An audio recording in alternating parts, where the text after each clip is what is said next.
Reservation कितना मिलना चाहिए? 52% मिलना चाहिए।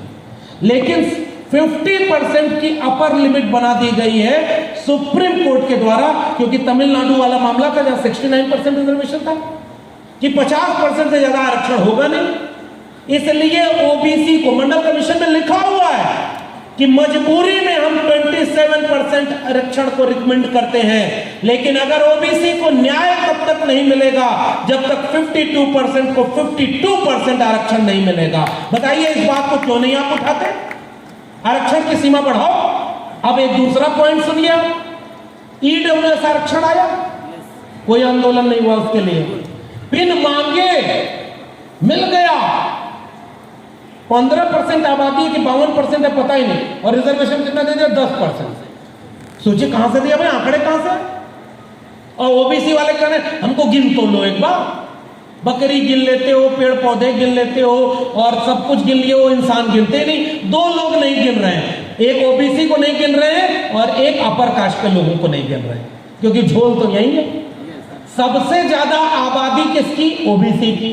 तो जैसे ही गिनती होगी आपको पता चलेगा कि कोई उमेश कोराम आकर के गांव में बताएगा कि अगर जातिवार जनगणना हो गई तो उनके 2700 हॉस्टल हैं, हमको 7200 मिल जाएंगे। बताइए, जैसे ही ये मिल जाएंगे वैसे ही आपको पता चलेगा कि जनगणना क्यों जरूरी है और क्यों नहीं, वो समझाने की जरूरत है। आपने 10% ईडब्ल्यूएस रिजर्वेशन दे दिया। पिछले साल सुप्रीम कोर्ट में केस हुआ और सुप्रीम कोर्ट ने मान लिया है कि 49.5% रिजर्वेशन एससी एसटी ओबीसी को था। टेक्निकल पॉइंट समझिएगा, 10% ईडब्ल्यूएस लागू हो गया जिसमें एससी एसटी ओबीसी को रिजर्वेशन नहीं मिलता, जानते हैं ना।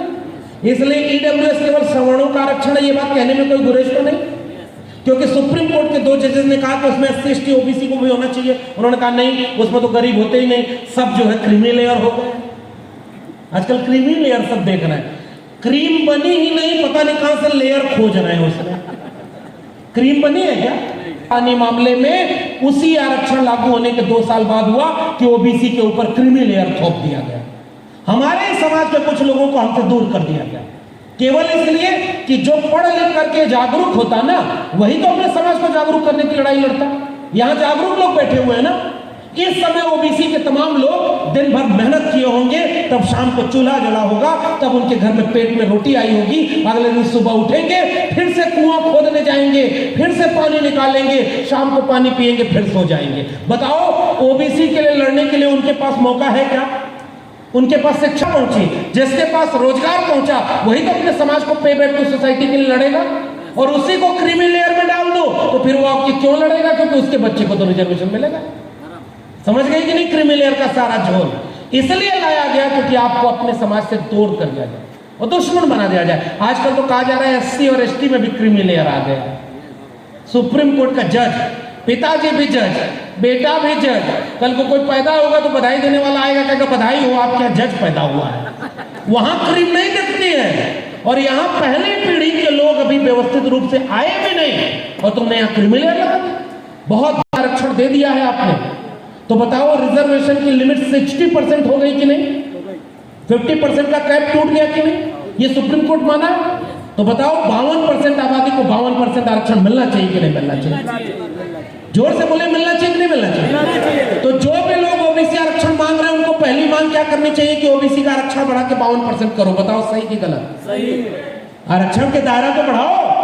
इस कंपार्टमेंट में बहुत भीड़ हो गई है, अब नई बोगी इसमें जुड़ेगी, तब नई सवारी आए, हम सबका स्वागत करेंगे गले लगाकर। जो भी हाथ से मेहनत करने वाला है वो हमारा भाई है। हमारी लड़ाई बना करके दिखाओ कि कितने लोगों को कितना रोजगार मिला, शिक्षा मिली।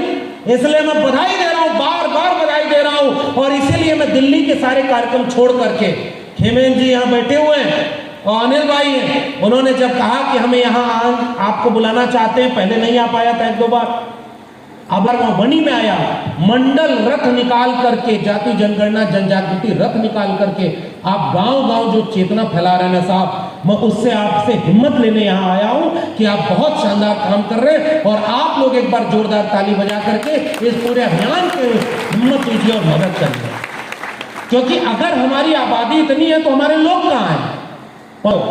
और उसी बिहार में मुख्यमंत्री थे कर्पूरी ठाकुर जी, और यूपी में मुख्यमंत्री थे राम नरेश यादव। तो दिल्ली में से जातिवादियों ने नारा बनाया, ओबीसी समाज के लोगों अपना इतिहास पढ़ना, गालियां दी गई कि दिल्ली से चमड़ा भेजा संदेश, बार बनावे करपुरी और भैंस चरावे राम नरेश। मुफ्त कर दी कि अगली बार किसी किसान कुमार के बेटी को अगर पढ़ाई करनी हो तो उसको किसी के सामने झुकना न पड़े। हमारे लोगों को जब मौका मिला तो हमारे लोगों ने न्याय किया, सम्मान दिया और अपमान सहते रहे। इसलिए मंडल आंदोलन, अगर इस देश को बचाना है, अगर इस देश को सबका देश बनाना है, सबका भारत बनाना है, तो जाति जनगणना के बिना यह देश सबका नहीं बनेगा। इस देश के दीवारों पर जाकर लिख दीजिएगा कि जाति जनगणना नहीं तो कोई जनगणना नहीं, और जब तक जाति जनगणना नहीं होगी तब तक हम चैन से नहीं बैठेंगे।